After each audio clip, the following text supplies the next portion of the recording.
নরসিংদী পলাশে ডক্টর আব্দুল মঈন খান এর গজারিয়া ইউনিয়নের মধ্যে পথসভা অনুষ্ঠিত।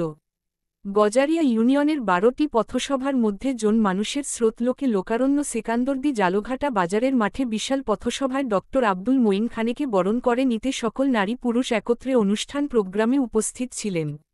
উক্ত পথসভার প্রধান অতিথি হিসেবে উপস্থিত ছিলেন ডক্টর আব্দুল মঈন খান, সাবেক মন্ত্রী ও সদস্য, জাতীয় স্থায়ী কমিটি বিএনপি। প্রোগ্রামটি সভাপতিত্ব করেন আনিসুজ্জামান আল আমিন, সভাপতি, গজারিয়া ইউনিয়ন যুবদল। উক্ত প্রোগ্রামের সঞ্চালনায় মাহবুব ভূঁইয়া। উক্ত প্রোগ্রামে প্রধান অতিথিকে ফুল দিয়ে বরণ করে নেন আনিসুজ্জামান আল আমিন ও মাহবুব ভূঁইয়া এবং সাইদুল ইসলাম মিশুক আরও সকল নেতৃবৃন্দ। উক্ত প্রোগ্রামের ২ নং ওয়ার্ডের সকল বিএনপির অঙ্গ সংগঠনের নেতৃবৃন্দ উপস্থিত ছিলেন। উক্ত প্রোগ্রামের প্রধান অতিথি বক্তব্য রাখেন সামনে নির্বাচনে কোন বিতর্কিত লোকের কোন জায়গা হবে না এবং যোগ্য ব্যক্তিকে নির্বাচিত করবেন সেই আশা ব্যক্ত করেন ডক্টর আব্দুল মঈন খান।